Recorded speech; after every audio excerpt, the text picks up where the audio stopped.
कि अगर पहला पद गुणवाचक विशेषण है या पहला पद उपमान है, पहला पद उपमेय है या संज्ञा या विशेषण है, तो हम उनमें कर्मधारय समास देखेंगे उसमें। और जिसमें पहला पद गुणवाचक विशेषण हो और दूसरा विशेष्य हो, वहां है जो का प्रयोग हम करते हैं। कुछ उदाहरण दे रखे हैं मैंने यहाँ पर। महासागर, महापुरुष, महात्मा, सज्जन, जवामर्द, काली मिर्च, हरी मिर्च, वीरबाला, पीताम्बर, मंद बुद्धि, उड़न खटोला, परमाणु, भ्रष्टाचार, कापुरुष, महाराजा, महर्षि। ये कुछ शब्द हैं, इनको एक बार लिख लीजिए। पहले लिखने का काम सारा कर लेंगे, फिर हम इसकी एक एक की व्याख्या करेंगे, विग्रह कैसा होगा। ये सारे है जो के उदाहरण है। जवामर्द,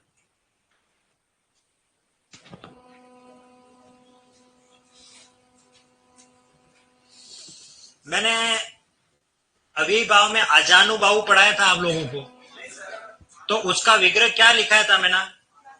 जानू से भाव तक सबने यही लिखा है, तो फिर आप कैसे अलग हो गए? मुझे समझ में नहीं आया। बताओ आपने कहाँ लिखा? बताओ बताओ। मैं वही कह रहा हूँ, मैं गलत तो लिख पाऊंगा तो नहीं, पर देखो बताओ कहाँ लिखा। अरे गाइड, फिर गाइड तो गाइड ही पढ़ना। गाइड जो है ना, मिस गाइड करती है। देखो लक्ष्य पढ़ने से लक्ष्य तक नहीं पहुंचते। राय की तुम्हें राय ही नहीं देता हूं, ठीक है ना। दक्ष पढ़ने से दक्ष नहीं हो जाते। गाइड तो पढ़नी नहीं है। जीती जागती गाइड आपके सामने।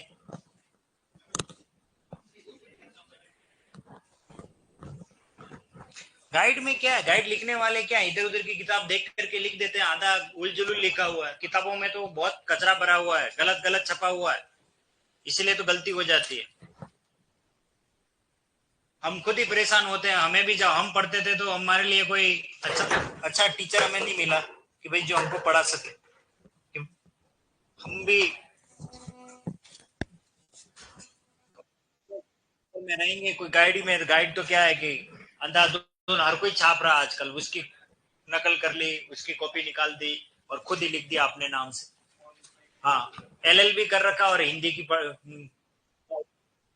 जबकि उनके कहीं कोर्स में हिंदी नहीं रही, जिंदगी में कभी हिंदी नहीं रही, और वो हिंदी पढ़ा भी रहे। और मैं तो शुरू से ही हिंदी पढ़ा रहा हूँ और हिंदी ही पढ़ रहे हैं। हिंदी को स्ट्रॉन्ग बनाने के लिए एमए संस्कृत में किया मैंने, फिर हिंदी पढ़ा रहा हूँ। तो इसलिए क्या है, हमने हिंदी को पढ़ा ही नहीं, हिंदी को जिया भी है। तो हाँ जी, डबल ओ में संस्कृत। क्या कह रहे हो? हाँ हाँ, बोलो बोलो, कुछ अरे बोलो बोलो। नहीं नहीं, मन की बात मन में रह जाएगी, फिर मैं क्लियर तो कर लूं क्या कहना चाहे। कौन?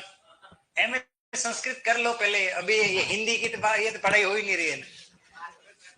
पहले ये तो पढ़ लो, फिर तो आप पढ़ाई लोगे। उसके बाद एमए संस्कृत करने के बाद एमए हिंदी करनी पड़ेगी।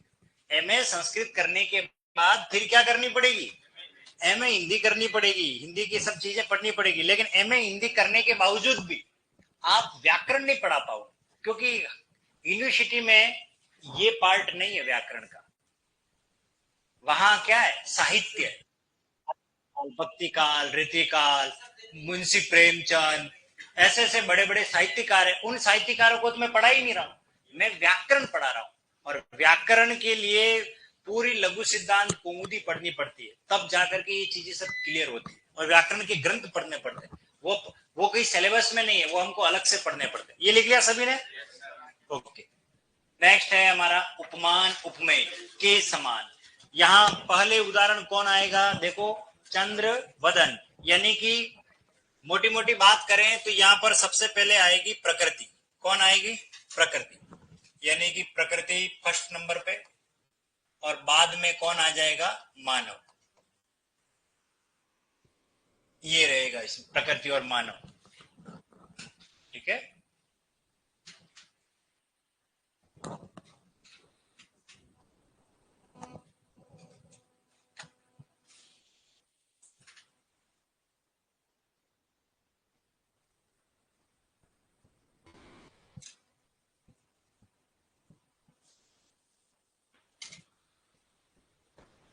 चंद्रवदन, मृग नयनी, राजीव लोचन, पद्मपाणि, सिंधु हृदय, कुसुम कोमल, वज्र हृदय, पाषाण हृदय, वज्रांग, कमल नयन और मीनाक्षी, सोनाक्षी, कामाक्षी, ऐसे खूब सारे उदाहरण मिलेंगे।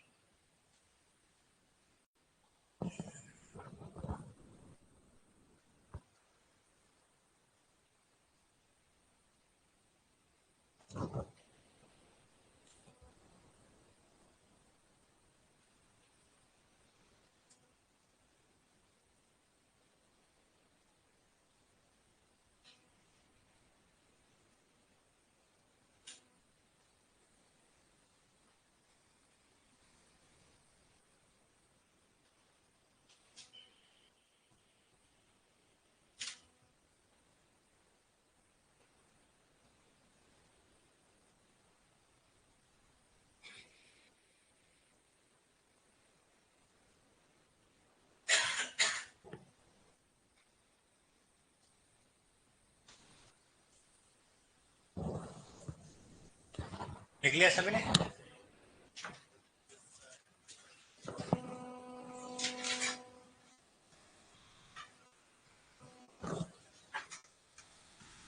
तीसरा बिंदु होगा हमारा उपमेय उपमान। उसके लिए हम किसका प्रयोग करते हैं? रूपी। बाकी है?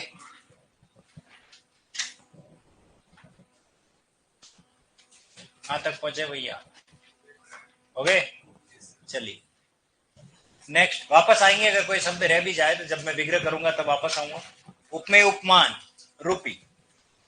इसमें मानव है वो पहले है और प्रकृति है वो बाद में। अमूमन ऐसे उदाहरण आपको मिलने वाले हैं। ठीक है, मानव, प्रकृति, चरण कमल। वो जिसने सवाल किया वो तो आज है ही नहीं है। कल सवाल किया था उस बंदे ने, कौन किधर गया?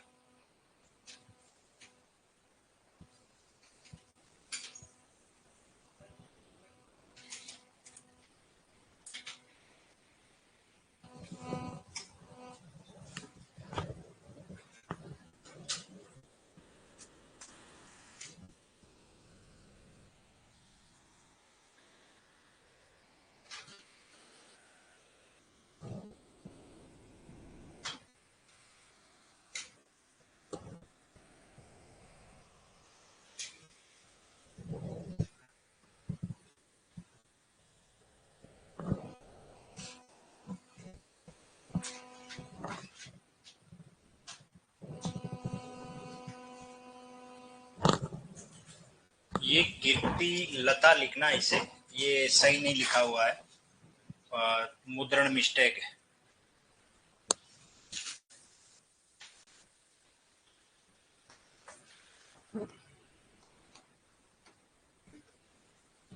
कीर्ति लता लिख ले सभी। ये चरण कमल, वचनामृत, मुखारविंद, देहलता, कीर्तिलता, भुजदंड, नरसिंह या नृसिंह, दोनों प्रचलित है, दोनों सही है वैसे।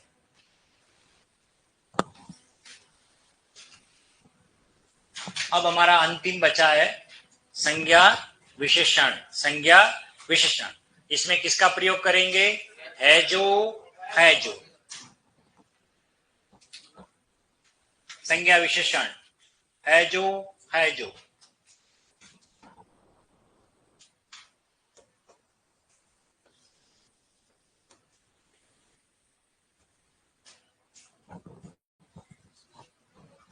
देवर्षि, राजर्षि, हरा सगन, लाल सुर्ख, पीत जर्द।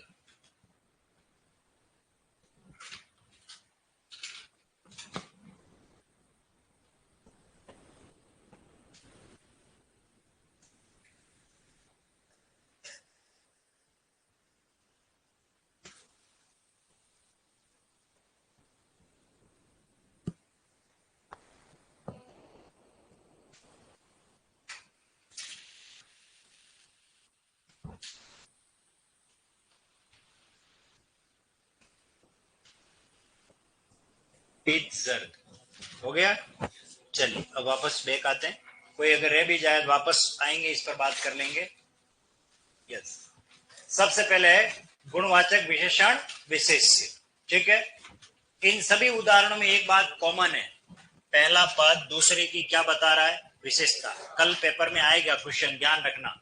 ठीक है ना, संज्ञा विशेषण को लेकर के विशेष्य किसे कहा जाता है, विशेष्य किसे कहा जाता है, जिसके विषय में कहा जाए। ठीक है, तो महा कौन है बताओ, पुरुष। ठीक है, देखो जब भी ये महाशब्द आ रहा है, अगर पुरलिंग है तो महान का प्रयोग करते हैं। किसका प्रयोग करते हैं, महान का प्रयोग करेंगे। जैसे सागर, तो सागर पुरलिंग है, तो हम इसका प्रयोग करेंगे तो क्या लिखेंगे, महान है जो सागर। लिखिए विग्रह इसका, महान है जो सागर, जो सागर महान है, सागर की विशेषता बताई जा रही है, तो है जो का प्रयोग करेंगे। और महान विशेषण शब्द है और सागर विशेष्य, ये ध्यान रखें। इसी प्रकार महापुरुष, महान है जो पुरुष, महान है जो पुरुष। नेक्स्ट महात्मा, महान है जो आत्मा, महान है जो आत्मा, महात्मा। ओके, अगला शब्द क्या हमारा, सज्जन। देखिए सज्जन का संधि विच्छेद होता है सत प्लस जन। सत का मीनिंग होता है अच्छा, सत का मीनिंग क्या होता है, अच्छा। जन के मतलब होता है लोग, जो लोग अच्छे होते हैं, जो लोग अच्छा है, यूं कह सकते हो कोई व्यक्ति अच्छा है तो हम उसको क्या कहते हैं, सज्जन। उस व्यक्ति की विशेषता बताई जा रही है, तो इसका विग्रह करेंगे। तब विग्रह करने में हमें क्या लिखना, हमें लिखना है सत। क्या लिखना है, सत है जो जन, इसका विग्रह होगा सत है जो जन। अगर परीक्षा में आ जाए सदाचार, तो सत है जो आचार। आई बात समझ में, इस तरीके से हम इसका विग्रह करेंगे। तो सत है जो जन, यानी भला है जो आदमी, अच्छा है जो आदमी, उसके लिए सज्जन कहा जाता। अगला क्या है, जवान मर्द। देखिए जो जवान है वही मर्द होता है, बाकी तो घुटनों में दर्द है। ठीक है ना, तो इसका विग्रह होगा जवान है जो मर्द, जवान है जो मर्द।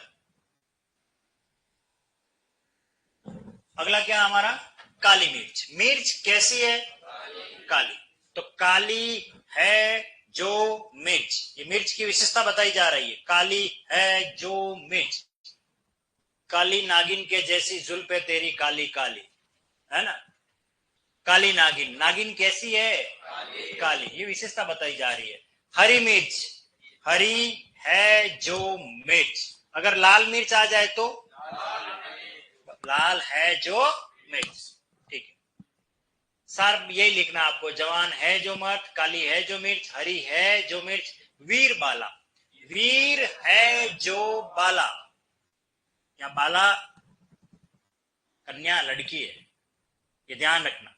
वह कन्या जो वीर है ना, बहादुर दिखा रही है, वीर है जो बाला, उसको क्या कहेंगे, वीर बाला।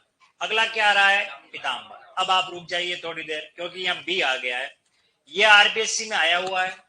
ठीक है, और ये आपके एग्रीकल्चर सुपरवाइजर में भी आया हुआ है, एग्रीकल्चर सुपरवाइजर में भी आया हुआ है, इसलिए ये समझना बहुत ज्यादा जरूरी है। देखो इसको लेकर के जो प्रश्न आया वो पहली बार मैंने सही प्रश्न देखा समाज का, और किसी पेपर सेटर ने बनाया और बहुत बढ़िया बनाया, और आपके एग्रीकल्चर सुपरवाइजर वाले में। और ये प्रश्न माध्यमिक शिक्षा बोर्ड की किताब व्याकरण के पीछे भी मिलेगा, ठीक है, जो पुरानी थी उसमें। पीताम्बर का संधि विच्छेद करते पहले, तो ये आता है पीत प्लस अंबर, ये इसका विश्लेषण है। पीत का अर्थ होता है पीला, अंबर का अर्थ होता है वस्त्र। अंबर का मीनिंग आकाश भी होता है, परंतु यहां हमें वस्त्र को ग्रहण करना है। अर्थात ये तो हो गया आपका संज्ञा पाठ, ये हो गया आपका विशेषण, यानी वस्त्र कैसा है, पीला। उस कपड़े की विशेषता बताई जा रही है, वो वस्त्र पीला है, ये इसका सामान्य अर्थ। अब पीताम्बर का बहुब्रीहि से क्या कनेक्शन है, तो देखिए भगवान कृष्ण जो है वो पीले वस्त्र पहनते हैं, कभी मंदिर में जाओ देखो तो भगवान कृष्ण का जो श्रृंगार किया जाता है वो पीले वस्त्रों से किया जाता है, क्योंकि वो पीतांबर है, पीले वस्त्र को धारण करने वाले, इसलिए भगवान कृष्ण को पीतांबर भी कहा जाता है। तो भगवान कृष्ण के लिए वो शब्द रूढ़ हो चुका है, वो उसका पर्यायवाची हो चुका है, इसलिए पीतांबर भगवान कृष्ण के को कहने की वजह से ये बहुब्री में चला गया। अब मैं ये कहूं कि आंगन में पीतांबर सूख रहे, तो क्या भगवान कृष्ण सूख रहे? पीले वस्त्र सूख रहे, तो यहां पीतांबर अंडरलाइन करके पूछा जाएगा, और आपको उस समय लकीर का फकीर नहीं बनना है कि नहीं सर पीतांबर तो बहुब्री होता है, कृष्ण को कहते हैं। यहां पीतांबर कृष्ण के लिए नहीं आया है, यहां आया है पीले वस्त्र के लिए, इसलिए वो कर्मधारय होगा। फिर बहुब्री कब होगा? जबकि कृष्ण के लिए कहा जाएगा, जब उस पीतांबर का मीनिंग भगवान कृष्ण को इंडिकेट करता होगा, हाँ भाई इसका मीनिंग कृष्ण के लिए आ रहा है। तब जैसे मान लीजिए कि पूजा अर्चना हो रही है और वहां पंडित जी बैठे और उसके लिए एक पंक्ति आई थी, कहीं जा रहे थे, तो कहां चले तुम तन पर राम नाम का पीतांबर डाले, ये पंक्ति है किसी कवि की, बहुत अच्छी लाइन है ये, और मुझे लगता है शायद राम नरेश त्रिपाठी की है ये, और कक्षा 11th में चलती भी है शायद, पुराने पैटर्न में मैं पढ़ा भी चुका हूं, मुझे याद आता जहां तक। तो कहां चले तुम राम नाम का पीतांबर तन पर डाले। आपने कभी ऐसे व्यक्ति को देखा होगा जो कोई कपड़ा पहनता है और उसके ऊपर ओम नमः शिवाय, ओम नमः शिवाय, या ओम भूर्भुवस्सुवः, या फिर राम राम राम राम ऐसा लिखा हुआ होता है, वो एक पीला कपड़ा होता है उस पर लिखा हुआ होता है। तो ये पंक्ति कह रही है कि कहां चले तुम राम नाम का पीतांबर तन पर डाले, तो पीतांबर का मतलब क्या है? यहाँ कप वस्त्र, और अंडरलाइन करके पूछा गया, वहां आपको कर्मधारय समास लिखना है। लेकिन केवल परीक्षा में आ गया पीतांबर, तब आपको बहुब्री ही लिखना है, क्योंकि पीतांबर भगवान कृष्ण को ही कहा जाता। कर्मधारय भले ऑप्शन में हो तब भी बहुब्री ही लिखना है, क्योंकि ये बहुब्री के लिए रूढ़ हो चुका। बात समझ में आ गई? तो लिखिए इसका विग्रह, पीप है जो अंबर, अगर ऐसा विग्रह मिले तो कर्मधारय ही हो, पीप है जो अंबर।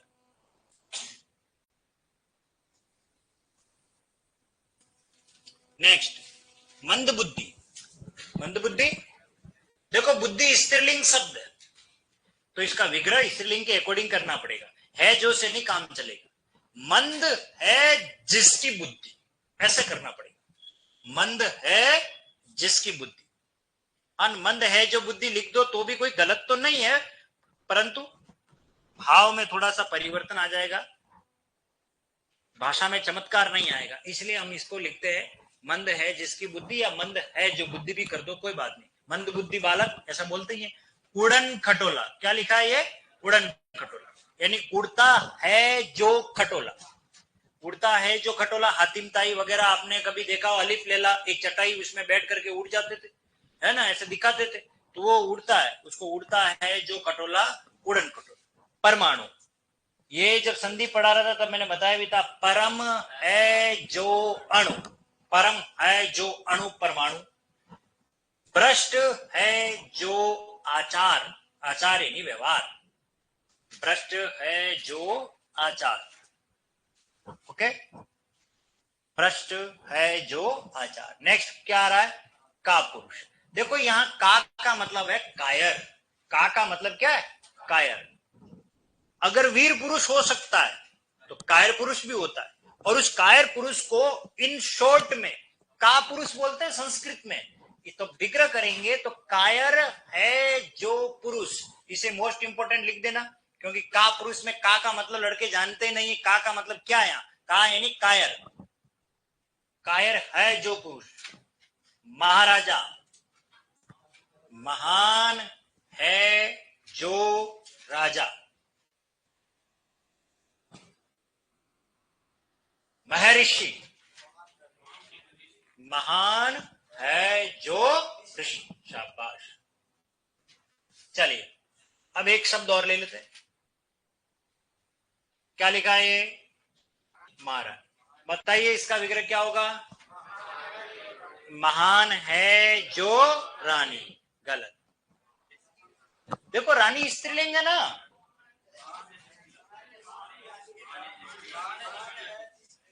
अरे महान शब्द पुल्लिंग है, रानी तो स्त्रीलिंग है ही है, लेकिन महान भी तो पुल्लिंग है। इसलिए इसे मोस्ट इंपोर्टेंट में डालना।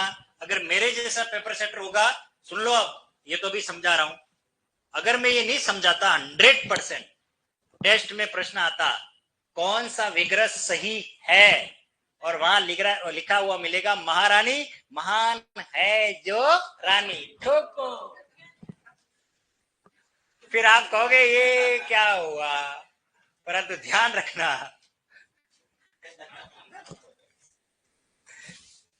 नहीं बहुत अच्छा, मुझे अच्छा लगा। अरे जिससे भी बोला, किससे बोला, मुझे बहुत अच्छा लगा, अच्छा लगा। चलो काफी दिन बाद गलत बोला, लेकिन ठीक है, अच्छा बोला, याद रखना। मुझे अच्छा लगा। चलो यार, आप इतने तो हो कि हाँ मैं अगली क्या कहने वाला हूं। तो महारानी का विग्रह, महान है जो रानी, ये लिखा हुआ मिलेगा, और जिसने ये क्लासे अटेंड नहीं की वो 100% इसको सही करके आ जाएगा। पर यहाँ महारानी का विग्रह, वो महान है जो रानी नहीं करना है। देखिए, महान का स्त्रीलिंग होता है महती। क्या होता है, ये लॉक कर लीजिए आप, और ये परीक्षा में पूछे जाने योग्य। महती है जो रानी, देखिए बहुत विचित्र शब्द लग रहा है आपको। महती मतलब जैसे महान शब्द है उसी का स्त्रीलिंग रूप है महती।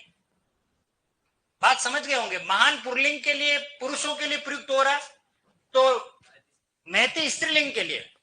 जैसे इसको थोड़ा मैं इजी समझाता हूं, ये लड़का आधा पागल है, तो लड़के के लिए मैं आधा इस्तेमाल कर रहा हूं, और ये लड़की आधी पागल है, तो लड़की के लिए क्या इस्तेमाल कर रहा हूं।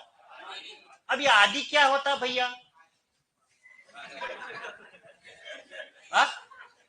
अरे मुझे ये बताओ, जो मीनिंग आधा है वही आधी का ही है ना। कहीं तो नहीं लड़की ज्यादा पागल हो गई, ऐसा थोड़ी है। 1/2 है, 1/2, लेकिन वो पुल्लिंग और स्त्रीलिंग का मसला है। तो पुल्लिंग के लिए महान, पुरुषों के लिए महान है, और स्त्रीलिंग के लिए महती। बस इतना ही समझना, इसमें ज्यादा नहीं। चलिए अगला है उपमान उपमेय के समान। थोड़ा देखो, इसमें 2 शब्द हैं। एक शब्द होता है बदन, और एक शब्द होता है वदन। दोनों सही है। पहले वाले का मीनिंग है शरीर, बदन यानी शरीर, और वदन का मीनिंग होता है मुख। वदन का मीनिंग क्या होता है, मुख। अब कोई ये सवाल मत करना ऑनलाइन वालों भाई कि सर ये बदन और वदन क्यों लिखवाया। ये शब्द युग्म है, अनल और अनिल का मीनिंग होता है। वैसे जलज और जलद का होता है, वैसे बदन और वदन का अर्थ होता है। तो वदन यानी मुख होता है ना, बदन यानी शरीर होता है। तो आपने वो गाना तो सुना ही होगा, पुराना ही गाना है, बदन पे सितारे लपेटे हुए, वो जाने तमन्ना किधर जा रहे हो, है ना वो कुछ है ऐसा।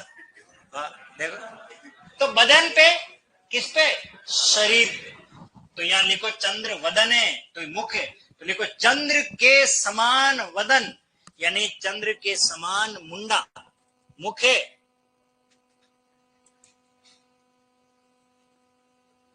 चंद्र के समान वदन। नेक्स्ट क्या है, मृग नयनी। देखो कितना बढ़िया नाम है ये। किसी किसी का नाम भी होता मृग नयनी, मृग लोचनी। देखो मृग कहते हैं हरिण को, हिरण नहीं, हरिण। शुद्ध शब्द है हरिण, लेकिन हरिण बोलने में हमारा मरण हो जाता है, तो हम सीधा बोल देते हिरण। क्या बोल देते, हिरण। लेकिन हिरण नहीं है, हरिण शुद्ध, ये संस्कृत का। ठीक है, खैर हिरण को लिख दे, पर शब्द शुद्धि में आए तो ये राइट करना, ये मत करना, ये तद्भव रूप हो। मृग कहते हैं हरिण को, नयनी अर्थात आंखों वाला। मृग की आंखें देखना, पहले मृग की आंखें, कभी हरिण की आंखें देखना, उसकी आंख जैसी है वैसी किसी की आंख है, उसकी आंखों के समान आंखों वाली है, इसलिए इसका विग्रह होगा मृग के नयनों के समान नयनों वाली। मृग के नयनों के समान नयनों वाली, अर्थात हिरण की जो आंखें हैं उसके समान तुम्हारी आंख है। मृग नयनी, मृग के नयनों के समान, नयनों पे बिंदी आएगी, मृग के नयनों के समान नयनों वाली, नयनों वाली। देखो के समान को अंडरलाइन कर लीजिए, इसको कहते हैं मृग नयनी, मृगलोचनी, लोचन कहते हैं। ओके, चलिए अगला शब्द क्या आ रहा है, राजीव लोचन भी आ गई, तो इसका मतलब बहुव्रीहि। अब पहले इस शब्द का मीनिंग समझ लेते हैं कि राजीव लोचन क्या है और ये बहुव्रीहि क्यों। इसके पीछे कहानी है, पहले वो मैं कहानी कह लेता हूं, थोड़ी आपको समझ में आ जाएगा कि ये क्यों इसको बहुव्रीहि माना गया। कहानी आरंभ होती है उस जगह से जब सीता मैया का हरण हो चुका है और वो लंका में है और भगवान राम सीता को लेने के लिए जाते हैं, लेकिन उनके लिए सबसे बड़ी बाधा है समुद्र। समुद्र को पार करना भगवान राम के वश की बात नहीं है, क्योंकि वो नर रूप में मर्यादा पुरुषोत्तम है। इसलिए वहां पर वो क्या करते हैं, देवी दुर्गा शक्ति की आराधना करते हैं। उसके पहले की कहानी बता रहा हूं कि जब उनको ये पता लगता है कि ये समुद्र पार करना मुश्किल है, तब भगवान राम 3 दिन तक समुद्र देवता से अनुनय विनय करते हुए क्या मांगते हैं, रास्ता मांगते हैं, मार्ग मांगते हैं। हे समुद्र देवता मुझे मार्ग दे दो, मेरा मार्ग प्रशस्त करो। समुद्र देवता टस से मस नहीं हुए। तब फिर भगवान ने धनुष पर अपनी प्रत्यंचा चढ़ाते हुए तीर लगा करके और शपथ ले ली कि अब तुम्हारे समुद्र का पूरा जल मैं सुखा दूंगा। तब फिर समुद्र से समुद्र देवता प्रकट होते हैं और वो ये कहते हैं कि आपके यहाँ एक जामवंत है, वो आपको इसका मार्ग बताएंगे। तो जामवंत जी उनको कहते हैं कि हमारे यहाँ 2 इंजीनियर हैं, नल और नील। 2 इंजीनियर है जो आईआईटी कर करके आए हैं या पता नहीं क्या क्या कहते, वहां कुछ पढ़ाई करके आए होंगे बढ़िया, तो ये पुल बनाएंगे। और ऐसा भी पुल नहीं है जो ढह जाए, बहुत बढ़िया पुल बनाएंगे, ठीक है ना, कॉन्टेक्ट देना आएंगे। नल और नील को बुलाया गया और बोले कि आपको ये पुल बनाना है। हाँ बना देंगे। भगवान राम पत्थर पर वो राम राम लिखते गए और वो पुल बनाते गए। जैसे पत्थर रखते वो पत्थर पानी में तैरता। वो पत्थर क्या होता था, तैरता। देखिए मैं रामेश्वरम जाके आया हूं, जहां राम सेतु है वहां पे भी मैं जाके देखा हूं, और मैंने वास्तव में देखा वो पत्थर भी तैर रहा है। और एक नहीं कई पत्थर देखे मैंने जो पानी में तैर रहे। एक्चुअल में उस पत्थर की बनावट ही ऐसी है, जो हमारे यहाँ का पत्थर है वैसी बनावट नहीं।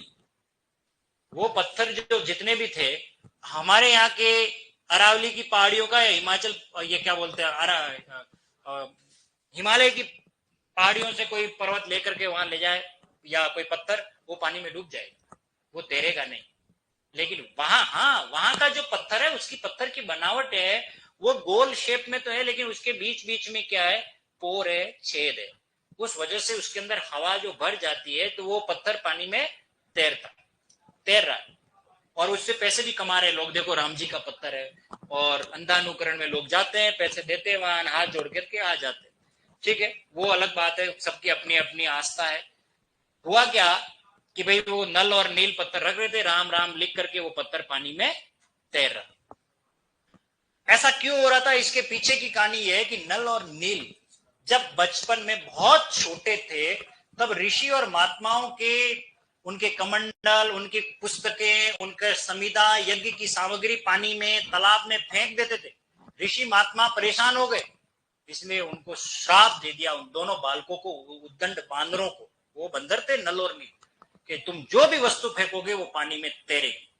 अब ये चीज वो नल और नील भूल चुके थे, उन्हें इस बात का एहसास नहीं था। फिर ये बात पता लगी कि भाई तुम्हें ये सामर्थ्य है। वो शाप आज वरदान बन करके आ रहा है, और वो लिखते गए और वो पत्थर तैरता गया। भगवान राम ने भी देखा यार मेरे नाम का पत्थर तैर रहा है तो मैं भी कुछ श्रम करता, तो उन्होंने भी लिखा राम, और जैसे ही वो पत्थर पानी में रखा वो पत्थर पानी में डूब गया। वो पत्थर पानी में डूब गया। बोले यार ये क्या चमत्कार है, मेरे नाम का पत्थर पानी में तैर रहा है और मैं पत्थर डाल रहा हूं तो पत्थर पानी में डूब रहा है। तब फिर जामवंत जी ने कहा प्रभु बात यह नहीं है, दरअसल बात यह है कि जिसे भगवान ने छोड़ दिया भला वो कभी तैर सकता है? क्या दार्शनिक बात कही। मतलब समझे आप कि प्रभु की शरण में जब तक अपन हैं तब तक सलामत है, बचे हुए, लेकिन भगवान ही हमको छोड़ दे तो फिर हमारा तो कुछ होने वाला नहीं है, हम तो डूबने वाले ही, हमारे तारणहार ही हमको छोड़ रहे हैं। मैं तुमको नहीं पढ़ाऊंगा, जा रहा हूं अब कल से। तो आप सोचोगे सर ऐसा क्यों कर रहे हो? नहीं नहीं, आप समझना, आप वो चीज समझे ना। अगर मैं यही कह दूं फिर आप क्या कहोगे, यार आज सर ही पढ़ाने वाले अगर छोड़ के चले गए हमको पढ़ाएगा कौन? बात समझ रहे हो? तो अब हमारा तारणहार कौन है? तो भगवान राम को पता लगा कि ये तो राम नाम की महिमा नहीं है, ये जो राम के प्रति समर्पण भाव है, आस्था, उसका कमाल है। अब क्या करे, भगवान राम ने ये घटना ऐसी देखी, इस पूरे घटनाक्रम में सब लोग काम कर रहे हैं, सारे मतलब पत्थर ला करके पानी में रख रहे हैं। एक छोटी सी गिलहरी भी थी, वो भी अपना श्रमदान करना चाह रही थी। बेचारी उसमें इतना क्या सामर्थ्य किसी पत्थर को तोके, तो वो क्या करे, रेत होती ना, रेत पानी में जाती और फिर वो गिली गिली होकर के रेत पे इधर उल्टी पलटी होती, उसके बदन पर रेत चिपक जाती और फिर पुल के ऊपर जाती और थोड़ी देर के लिए वो ये ऐसे करती, झाड़ती, तो और मिट्टी रेत का कण जो है उसके ऊपर गिरते। वो ये देखती है मैं भी पुल बनाने में सीमेंट ला रही हूँ, है ना, ऐसा योगदान कर रही हूँ। भगवान ने जब ये उसका समर्पण भाव देखा तो बड़े प्रसन्न हुए भगवान राम। और वो गिलहरी जब दौड़ करके उनके चरणों की तरफ आई तो भगवान ने वो 3 उंगलियां उस गिलहरी के ऊपर ऐसे हाथ फेरा। तो ऐसा कहा जाता है कि वो गिलहरी के ऊपर वो 3 जो निशान है वो भगवान राम का आशीर्वाद है। ऐसे लोक धारणा है, लोग मानते हैं, इसलिए गाड़ी चलाते समय ध्यान रखते हैं कि गिलहरी हमारी गाड़ी के नीचे नहीं आ जाए, मर नहीं जाए। तो ये सब क्या है, ये चीजें बनाई इसीलिए। ये आप देखिए शाम के समय हम कचरा बाहर नहीं फेंकें, हमारे ये पीछे लॉजिक क्या रहा होगा, जीव जंतुओं के प्रति हमारी आस्था बनी रहे, जीव जंतुओं को मारे नहीं, जीव जंतु बचे रहे। ये जो इकोसिस्टम है, अगर आप सोचिए, अगर हर व्यक्ति ऐसा सोचने लग जाएगा तो फिर हर व्यक्ति अगर मांसाहारी बन जाएगा तो इस प्रकृति पर कोई भी जीव बचेगा भी नहीं, कोई जीव नहीं बचेगा। कुछ लोग मांसाहारी हैं इसलिए अनाज की कीमत स्थायी है, थोड़ी ठीक है। अगर सब लोग अनाज खाने लग जाएं तो आज जो ये गेहूं 30-40 रुपए किलो बिक रहा है वो आज कितना महंगा हो जाएगा, इसको भी देखिए। तो प्रभु ने जो चीजें बनाई है, ये सिस्टम जो बनाया वो अपने हिसाब से टैकल किया कि वास्तव में क्या है, कौन मांसाहारी है, कौन शाकाहारी। मांसाहारी की जरूरत है वहां के एटमोस्फेयर में रहने के लिए, इसलिए उसको वो खा रहा है, कुछ लोग नहीं खा रहे। तो सबका अपना अपना लॉजिक है। बात तो हम ये कर रहे थे कि भगवान राम वहां पर थे। अब हुआ क्या कि आप लोग काम करो, चलो पुल बनेगा, तब तक मैं क्या करूं। तो इसके लिए भगवान राम को यह कहा गया कि आप जिस व्यक्ति से लड़ने जा रहे हो वो आपसे हर क्षेत्र में एक कदम आगे।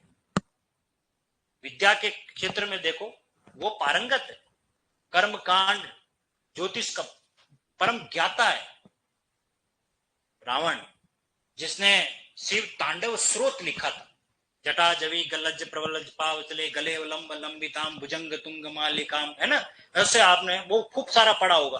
पूरा शिव तांडव स्रोत रावण ने लिखा। इतना विद्वान और शक्ति के मामले में तीनों लोगों का अधिपति हो। आप सोचिए आप किससे लड़ने जा रहे हो, वो सामर्थ्य आप में कहां है, तो शक्ति लाओ। इसके लिए रावण को पराजित करने के लिए आपको देवी दुर्गा शक्ति की आराधना करनी पड़ेगी, ताकि थोड़ी आपको क्या शक्ति मिले। मतलब आप किसी कंपटीशन की तैयारी करने जा रहे हो तो 2-4 डिग्री ले लो, हाँ डिग्री ले लो, ताकि वो काम आएगी आगे। कहीं सिलेक्शन हो गया तो दिखाओगे देखो मैंने, मेरे अंदर इतनी डिग्री है, मैंने ये पढ़ाई कर रखी। भगवान राम बैठे रहे वहां रामेश्वरम में, उन्होंने भगवान शिव की भी आराधना की थी। वो जो सेतु है ना, वो रामेश्वरम में आप देखना रेत की मिट्टी से बनाया हुआ, और आज रामेश्वरम मंदिर इतना शानदार बना रखा। भगवान शिव की आराधना करते हैं, ठीक है ना। सेतु बंदे तू रामेश्वरम, श्लोक में कहा गया है, सौराष्ट्र सोमनाथम च श्रीशैले मल्लिकार्जुनम परल्याम वेदनाथम च डाकन्याम भीम शंकरम। पूरी बात कही गई 12 ज्योतिर्लिंगों के बारे में। सेतुबंध पर रामेश्वरम ज्योतिर्लिंग है, तो वो दुर्गा की आराधना करते हैं। दुर्गा की आराधना देखो, जब भी अनुष्ठान किया जाता है वो विधि विधान और नियम पूर्वक होता है। और नियम ये था कि 108 कमल चढ़ाने थे। कितने कमल? 108। भगवान राम 106 कमल चढ़ा चुके थे। उनका अनुष्ठान पूर्ण होने वाला ही था कि दुर्गा ने देखा कि इसमें कितना धैर्य है, उसकी परीक्षा ली। तो उस थाली में 2 कमल जो थे वो चुरा लिए गए। अब कमल थाली में है ही नहीं, तो आप सोचिए अनुष्ठान पूरा होगा क्या? नहीं होगा। तो भगवान राम ने क्या कहा, वो कमल चढ़ाते समय, क्योंकि थाली में कमल नहीं थे, तब उन्हें याद आया कि बचपन में उनकी माँ इन आंखों को, यानी भगवान राम की आंखों को कमल कहती थी। क्या कहती थी? कमल। कि बेटा तेरी, भगवान राम की माँ कौन थी? कौशल्या। बेटा तेरी आंखें बिल्कुल कमल जैसी है, एकदम कमल जैसी है, तू तो राजीव लोचन है, कमल के समान तेरी आंख है, तू तो राजीव लोचन है, ऐसे कहती थी। इसे उनको याद आया भगवान राम को, तुम मेरे ये आंखें 2 कमल है, तो इन दोनों को मैं निकाल करके डोनेट कर देता हूं, इन्हीं को एक कमल मान। जैसे ही वो निकालने जाते हैं तो दुर्गा प्रसन्न होती है और उन्हें विजय श्री का आशीर्वाद देती है भगवान राम को। इसलिए आपको पता होना चाहिए, रावण की जब मृत्यु होती है ना, तो वो विजयादशमी को होती है। कब होती है? विजयादशमी को। कभी भी आप रावण दहन देखा होगा तो विजयादशमी को होता है। ये उस शक्ति का प्रताप था। इस वजह से आप देखिए, राम सेतु पर जो कार्य किया गया, इस वजह से भगवान राम के लिए ये रूढ़ हो गया राजीव लोचन। और ये बात मैं जो कह रहा हूं, ये पूरी की पूरी बात आपको मिलेगी 312 पंक्तियों में लिखी गई है। सूर्यकांत त्रिपाठी निराला का एक ग्रंथ है, राम की शक्ति पूजा। कभी फ्री टाइम में यूट्यूब पे सर्च करना, राम की शक्ति। मेरे नेट में हिंदी में था, ये मैंने पूरा पढ़ा हुआ है, और वहां से ये चीजें मैंने भी पूरी पढ़ी, और वो चीज मैं आपको बता रहा हूं, डिलीवर कर रहा हूं। ठीक है, तो राजीव लोचन भगवान राम को कहा जाता है, और इसलिए ये बहुग्री है। तो इसका विग्रह होगा राजीव के समान लोचन, राजीव के समान लोचन।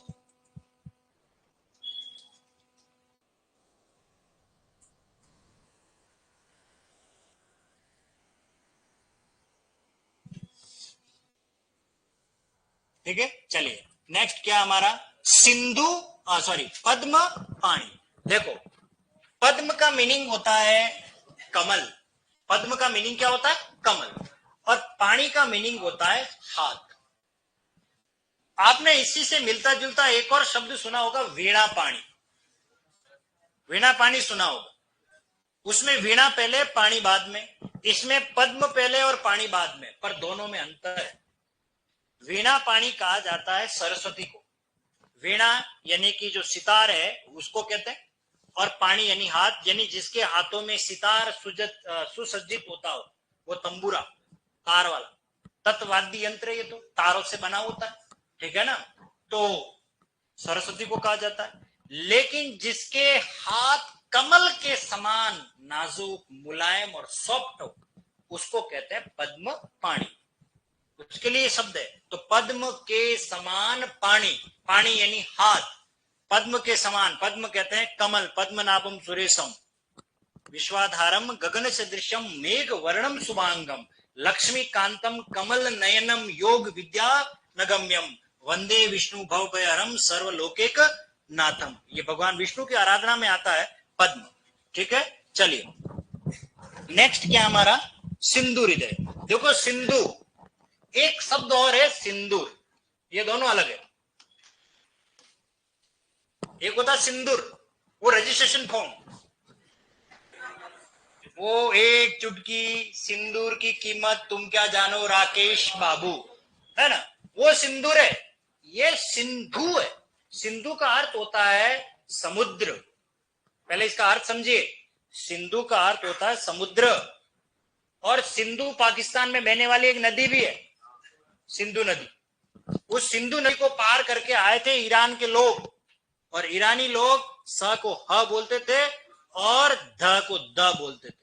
तो सिंधु नदी को पार करके आए, इसलिए उस नदी का नाम पड़ गया उनकी जुबान में हिंदू नदी, और उसके आसपास का स्थान क्या कहलाया? हिंदुस्तान। और वहां बोली जाने वाली भाषा हिंदी कहलाई। इसलिए हिंदी शब्द हिंदी भाषा का नहीं है, हिंदी शब्द ईरानियों का दिया हुआ शब्द है। हम हिंदी पढ़ जरूर रहे हैं, लेकिन इस शब्द का जो टाइटल है हिंदी, ये हिंदी का नहीं है, ये ईरानी भाषा का शब्द है। देखिए, उर्दू शब्द उर्दू भाषा का नहीं है, तुर्की भाषा का शब्द, तुर्क भाषा का शब्द। कौन सी भाषा किसकी है और वो शब्द किस भाषा का है, देखो कितना अलग, मतलब वो कोइंसिडेंट। तो इसका मीनिंग होता है सिंधु के समान हृदय, अर्थात इसका मीनिंग है दरिया दिल, अर्थात समुद्र के समान हृदय हो जिसका, सहनशील। समुद्र में कुछ भी डाल दो, कहीं लाशें पड़ी हुई है, कहीं भैंस मरी हुई है, कोई क्या जा रहा है, कोई गंदगी जा रही है, कल कारखानों का पानी जा रहा है, ऐसा कोई विरला हो सकता है जिसका दिल समुद्र की तरह सहनशील हो, कोई नहीं सहन करता। सिंधु के समान जिसका हार्ट हो, हृदय हो, उसके लिए कहा जाता है। अगला कुसुम कोमल, कुसुम के समान कोमल, जो कुसुम के समान कोमल है अर्थात फूलों जैसी नजाकत वाला, उसके लिए शब्द है ये। कुसुम कहते हैं फूल को, कुसुम के समान कोमल। चलिए नेक्स्ट क्या है, वज्रांग भी आ गया, इसका मतलब कहानी आ गई कुछ न कुछ तो। हाँ, वज्रांग क्या शब्द है ये, चलिए इस पर बात कर लेते हैं।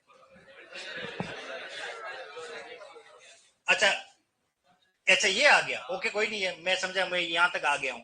वज्र हृदय, देखिए वज्र हृदय, वज्र के समान हृदय। चलो एक बार लिख लो इसको, फिर इसको आगे, क्योंकि एक और शब्द आ ही रहा है, उसके साथ इसको मैं क्लियर कर लूंगा। वज्र के समान हृदय, ये वज्र का मीनिंग क्या हो आगे भी समझ। अगला आ जाओ, पाषाण हृदय, पाषाण के समान हृदय, पाषाण के समान हृदय। पाषाण का मतलब क्या होता है, पत्थर, हृदय यानी दिल, हार्ट, यानी भाटा जैसे दिल, पत्थर दिल।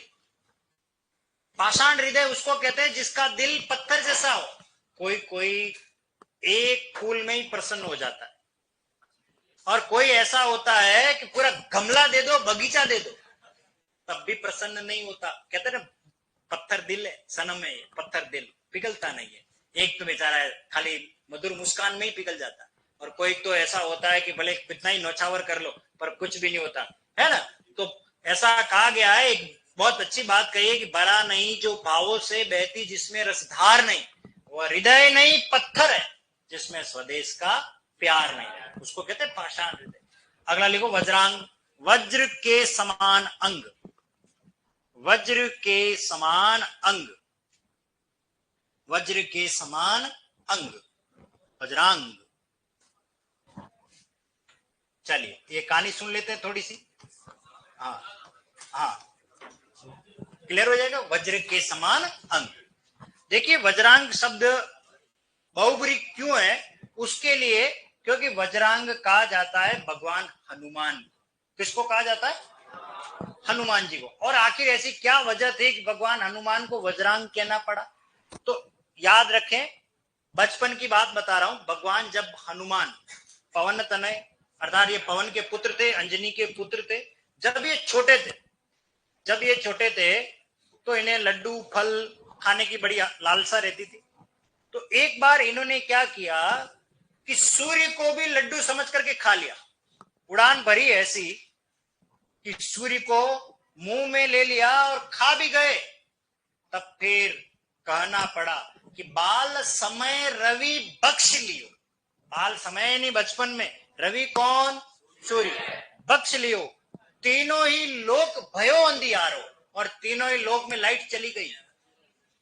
अजमेर डिस्कॉम फेल हो गया, ब्लैकआउट हो गया, मतलब यूं समझ लीजिए लाइट चलेगी, त्राईमाम हो गया कि बाल समय रवि बख्श लियो, तीनों ही लोक भयो अंधियारो, लाइट चली गई। अब लोग त्राईमाम करने के, आप सुबह घर से निकलो और तुरंत शाम हो जाए, रात हो जाए, बड़ा आश्चर्य हुआ यार, मैं तो गया ही नहीं ना, ये रात कैसे हो गई, सबका दैनिक दिनचर्या गड़बड़ा गई। तब फिर इंद्र ने क्या किया, देखिए संस्कृत में ये वाला भाग हनु कहलाता है। क्या कहलाता है, हनु, संस्कृत में इसे हनु कहते हैं। और इंद्र का आयुध है वज्र, जो दधीची की हड्डियों से बना हुआ है। वो वज्र का प्रहार किया यहां हनु पर, और जैसे ही हनु पर प्रहार किया, भगवान हनुमान जी को ये वरदान था, जिस हथियार यानी कि आयुध से उन पर वार किया जाएगा उनका शरीर ही वैसा बन जाएगा, मतलब वो वरदान बन जाएगा। तो वज्र का प्रहार किया तो पूरा शरीर वज्र के समान कठोर बन गया और ताकत ज्यादा आ गई उनमें। तो वज्र के समान उनका क्या हो गया? अंग। हनु पर प्रहार करने की वजह से उनको कहा जाता है हनुमान। हनुमान शब्द नाम क्यों पड़ा है? हनु पर प्रहार करने की वजह से उन्हें हनुमान कहा गया। सूर्य जैसे ही उनके मुंह से निकल जाता है हनुमान, या मुंह पे किसी को दो झापट पड़ते हो तो वो तो मुंह तो खुलता ही है, वैसे उनके यहाँ पर क्या पड़ गई? वज्र का। इंद्र भगवान ने, है ना, और वो सूर्य जैसे बाहर निकला, लाइट आ गई, लाइट आ गई, लाइट आ गई, है ना, इलेक्ट्रिसिटी, है ना, और वो बाहर आ गए। कौन? सूर्य देवता। इस वजह से लाइट आ गई, इस वजह से उनको क्या कहा गया? हनुमान। कभी आप पढ़ना ओम हनु हनुमंते रुद्रात्मकाय ओम फट स्वा, ये हनुमान जी का मंत्र है, ठीक है। तो वज्र के समान उनका अंग हो गया, इसलिए उनको क्या कहते हैं? वज्रांग। अब आप देखना, कभी कभी हम वज्रांग न कहते, हम एक शब्द का प्रयोग करते हैं बजरंग बली। अच्छे अच्छे लोगों को नहीं पता है ये बजरंग, बजरंग में कोई रंग नहीं है, कोई सिंदूरी रंग का कंसेप्ट भी नहीं है। बजरंग में रंग का कोई मतलब नहीं है। बजरंग वास्तव में शब्द बना है वज्रांग से, लेकिन हम वज्रांग न कह पाए तो इसलिए उसको क्या है? बजरंग बोल देते हैं। बजरंग शब्द जो है वो वज्र के समान अंग से बना हुआ है, इसके अंदर मूल भाव तो ये है, लेकिन हम बजरंग बोल देते हैं। बजरंग में रंग नहीं है, वज्र के समान अंग है। इसलिए ध्यान रखना, अगर आप बजरंग बली के भक्त हो तो बजरंग बली, बजरंग का मीनिंग क्या है ये जानना हमें बहुत जरूरी है। कोई पूछ ले बजरंग का मीनिंग क्या है, कहने सिंदूरी रंग लगाते हैं इसलिए उनको बजरंग कहते हैं, नहीं, ऐसा बिल्कुल भी नहीं। वज्र के समान उनका अंग था, इसलिए उनको क्या कहा गया? वज्रांग। तो लिखिए इसका विग्रह, वज्र के समान अंग।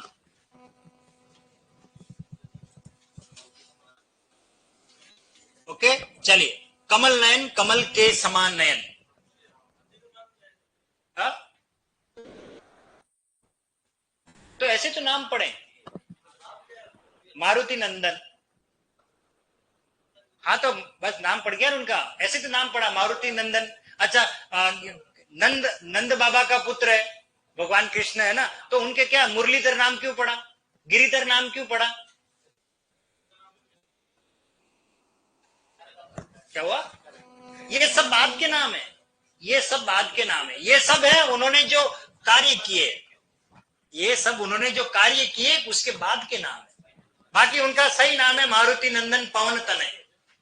पवन तनय कहा जाता है, यानी पवन का पुत्र, ठीक है ना। हनुमान जी तो बाद के नाम पड़े हुए, हनु को प्रहार करने की वजह से। चलिए, ठीक है ना, वज्रांग लिख दिया, वज्र के समान अंग हो गया, कमल के समान नयन। अगला है मीनाक्षी। मीन यानी मछली। मीन यानी कौन है? मछली। ये देखी होगी आपने मछली इस तरीके से, है ना। तो मछली की आंख कैसी होती है? मछली कैसे होती है पहले वो देखो, उसकी आकृति, और फिर उसमें भी क्या देखो? आंखें देखो। अर्थात जिसकी आंखें मछली की आंख के समान हो, या फिर मछली जैसी ही हो। मोनालिसा, बनी ठनी ठहली, किशनगढ़ की शैली, हाँ मोनालिसा, हाँ बड़ी ठनी शैली किशनगढ़, है ना। तो लिखिए इसका विग्रह, मीन के समान आंखों वाली, या मीन के समान नयनों के समान, नयनों वाली लिख दो, छोड़ो मीन के समान लिख दो, आप तो इतना गहराई में मत जाओ। हाँ, मीन यानी मछली, मीन के समान नयनों वाली, अर्थात मछली जैसी आंखों वाली। मीनाक्षी, सोनाक्षी सोने जैसी आंखों वाली, कामाक्षी काम जैसी आंखों वाली, ऐसे खूब उदाहरण मिलेंगे। चलिए अगला लिखो, चरण कमल। चरण रूपी कमल, चरण के रूप में कमल। वचन रूपी अमृत,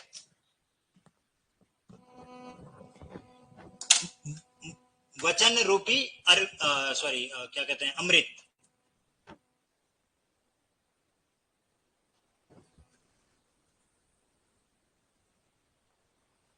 नेक्स्ट, मुखारविंद, मुख रूपी अरविंद। अरविंद का मतलब कमल, मुख के रूप में कमल है, मुख रूपी अरविंद। संधि है मुख धन अरविंद से बना। देह रूपी लता, मुख रूपी अरविंद, मुख के रूप में कमल है। देह लता, देह रूपी लता, देह के रूप में लता। लता का मतलब होता है बेल। बेल जैसे दीवारों पे चढ़ती है, मनी प्लांट है वगैरह, तुरई है, लौकी है, ये बेल के आपने अंगूर की बेल वगैरह देखी होगी। वैसे कोई पतला दुबला शरीर वाला और वो लंबा हो रहा है खजूर की तरह, है ना, तो उसके लिए कहेंगे देह लता। हाँ, जैसे मैं, हाँ अभी तो मोटा हो गया, पहले बहुत दुबला पतला था। चलो, कीर्ति लता, कीर्ति रूपी लता, कीर्ति रूपी लता। कीर्ति कहते हैं यश, समृद्धि, और लता यानी बेल। जिस प्रकार बेल बढ़ती है वैसे आपकी कीर्ति बढ़ती रहे, यश बढ़ता रहे, कीर्ति रूपी लता। भुजा रूपी दंड, भुजा रूपी दंड। नेक्स्ट, नरसिंह भी आ गया, यानी कहानी आ गई। नरसिंह, नरसिंह आपको पता होगा हमारे यहाँ पर एक भगवान ने अवतार लिया, नरसिंह अवतार। लेकिन उस अवतार के पीछे की कहानी है, एक हिरण्याक्ष और एक हिरण्यकश्यप, दो राक्षस हुआ करते थे। उनमें एक भगवान विष्णु को पूजा अर्चना करने वाला उनका अनुयायी बालक हुआ, जिसका नाम था प्रहलाद। क्या नाम था? हिरण्याकश्यप ने खूब कोशिश की कि मेरा ही नाम लिया जाए, बाकी और किसी का नाम नहीं लिया जाए, और वो विष्णु के घोर विरोधी थे। कौन? हिरण्याकश्यप। तो इसलिए उन्होंने प्रहलाद को मारने की खूब सारी कोशिश की। कभी पहाड़ से उसको फेंक दिया गया, कभी अपनी बहन होलिका को गोद में लेकर के उसको कहा भाई तू उसको ले ले, होलिका मर जाती है पर वो बालक नहीं मरता। बहुत तंग आ चुका, तो फिर अंत में उसकी परीक्षा लेने के लिए कहा अच्छा तेरा भगवान है तो मान लेते। उसने एक लोहे की सलाख, एक तप्त लोहे को ऐसा गर्म किया और कहा कि अगर तेरा वास्तव में तेरा भगवान यहाँ है, तेरी रक्षा कर सकता है, तो तू इसे अपनी बाहों में लेके मुझे बता। गर्म सलाख पे, मतलब एक दीवार है, कोई पिलर है, उसको ऐसा कर दिया।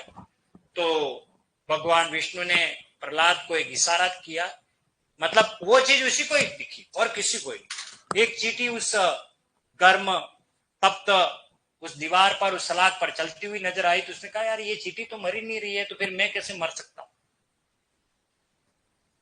हिरण्याकश्यप को मारने के पीछे पूरी कहानी रची गई है, यूं समझ सकते हो आप। इन्होंने वरदान क्या लिया था वो पहले जानना भी जरूरी है।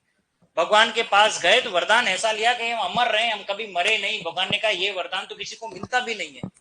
तो उन्होंने कहा मैं न दिन में मरूं न मैं रात में मरूं, ऐसा वरदान दो। न अस्त्र से मरूं न शस्त्र से मरूं, ऐसा वरदान मुझे दे दो। न घर के अंदर मरूं न घर के बाहर मरूं, ऐसा वरदान दे दो। न मैं आसमान में मरूं न मैं धरती पे मरूं, मुझे ऐसा वरदान दे दो। मतलब कुल मिला करके ऐसे ऐसे वरदान मतलब मांग लिए कि मैं मरूं ही नहीं। लेकिन समय ऐसा था, न नर से मरूं न जानवर से मरूं न अस्त्र से, सब बातें ले ली उसने। भगवान भी कम थोड़ी थे, उन्होंने समय ऐसा लिया। समय था संध्या का, संध्या का। न वो रात्रि का समय होता है न वो दिन का होता है, और उस समय ये सारा काम हुआ होता है। और जैसे ही वो चिट्ठी उसको दिखती है प्रहलाद को और वो बाहों में लेने जाता है, तो वो फिर पूरा पिलर फटता और अंदर से नरसिंह अवतार होता है। आधा रूप नर का था, आधा सिंह का। हिरण्याकश्यप टोटली कंफ्यूज आ गया, भाई ये क्या माजरा है, ये कौन है ऐसा प्राणी मैंने जिंदगी में कभी नहीं देखा, समझ में ही नहीं आ रहा कि आदमी है जानवर है क्या है, पता ही नहीं पड़ रहा। और पकड़ता है उसको हिरण्याकश्यप को और सीधा घर की दहलीज पे ले जा करके अपनी जंगाओं पे सुलाता है, और फिर एक एक आरकेसी का सवाल करता है हिरण्याकश्यप। सबसे पहला सवाल ये किया जाता है कि बता अभी दिन है या रात। तो बोले ये तो मेरे आरपीएससी के सिलेबस में ही नहीं, हाँ आउट ऑफ सिलेबस है ये तो, ना तो अभी दिन है ना भी रात। तो बता तो कायदे से मर सकता है कि नहीं मर सकता? मैंने वरदान लिया था ना दिन में मरू ना रात में, कहां सर मर सकता हूं। फिर दूसरा सवाल किया जाता कि बता तू धरती पर है क्या आकाश पर है? I have no idea. हाँ क्योंकि मैं तो जंगाओं पे सोया हूं, ना धरती पर हूं न मैं आकाश पर। क्या तू मर सकता है? बिल्कुल मर सकता है। फिर ये बड़े बड़े नाखून, बताइए अस्त्र है एक शस्त्र है? बोले राकेश जी सर ने पढ़ाया नहीं था हमें, अस्त्र क्या है शस्त्र क्या है ये मेरे को नहीं पता। ठीक है तो तू मर सकता है, बिल्कुल मर सकता है। अच्छा मुझे देख ले, मैं आदमी हूं जानवर हूं क्या हूं? मैं तो टोटली कंफ्यूज आ गया हूं, तुम हो कौन, हमें पता नहीं है ना। तो न दिन में मर सकता है, न रात में मर सकता है, न धरती में मरे। इस तरीके से उसका क्या कर दिया, संहार किया, उसको मार दिया, मर्दन कर दिया, है ना। ऐसे कई राक्षसों को मारा बाद में। तो इसलिए इनको भगवान विष्णु को कहा जाता है नरसिंह, नर रूपी सिंह। वो नर के रूप में क्या थे, शेर थे। चलिए नेक्स्ट और अंतिम ले लेते पार्ट, फिर हाँ संज्ञा विशेषण। ओके, बाकी हम बाद में पढ़ेंगे। देव ऋषि, देव है जो, ऋषि है जो। देव ऋषि जैसे नारद, वो देवताओं की श्रेणी में भी है और ऋषि की श्रेणी में। देव है जो, ऋषि है जो।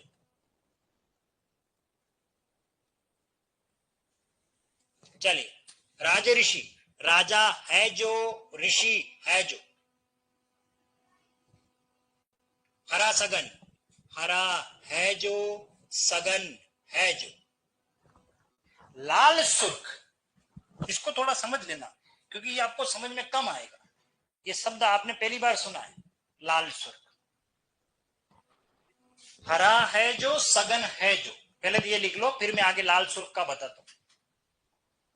विग्रह लिखिए, लाल है जो, सुर्ख है जो। लाल है जो, सुर्ख है जो। अब इसको समझिए, लाल सुर्ख का कंसेप्ट क्या।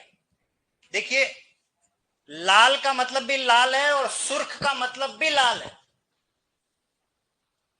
तो डबल लाल हो गया ना। लाल है जो, सुर्ख है जो। अपने राजस्थानी में कहते हैं, कोई व्यक्ति बहुत ज्यादा ही काला होता है, कहते हैं कालो पट, पीड़ो पट, दौड़ो पक, ऐसा बोलते नहीं बोलते। तो जब कोई व्यक्ति ऐसा प्रयोग करता है, जब कोई गहरा लाल हो, उसको कहते हैं चटक लाल। हाँ, लाल चट ऐसे बोलते हैं। हाँ, वो है लाल सुर्ख। सुर्ख यानी लाल। आपको पता है स्टूडेंट ऑफ द ईयर एक मूवी आई, उसमें गाना आता है सुर्ख वाला रोज वाला। गाना सुनना आप, सुर्ख वाला रोज वाला। तो सुर्ख का मतलब ही लाल होता है। और लाल, लालिमा होती है, लिपस्टिक, लिपस्टिक होती है, वो सुर्ख होती है, इसलिए उसको कहते हैं सुर्खी। लिपस्टिक को क्या कहते हैं, सुर्खी। जानी दुश्मन में गाना आता है और इसमें कहता है, तेरे होठों से लिपट जाऊं सजनी में सुर्खी का रंग बन के। कभी ये नहीं कहा कि मैं लिपट जाऊं लिपस्टिक का रंग बन के। देखो इस शब्द कहां से, तो लाल है जो, सुर्ख है जो, पीत है जो, जर्द है जो। पीत यानी पीला, जर्द यानी भी पीला, यानी पीड़ो पट। और जर्द से जर्दा बना, जर्दा तंबाकू को कहते, तंबाकू खाने से दांत धोले नहीं होते, पीले होते, इसलिए कहते हैं। चलिए बाकी बात करेंगे। हैप्पी वीकेंड, अगले एपिसोड।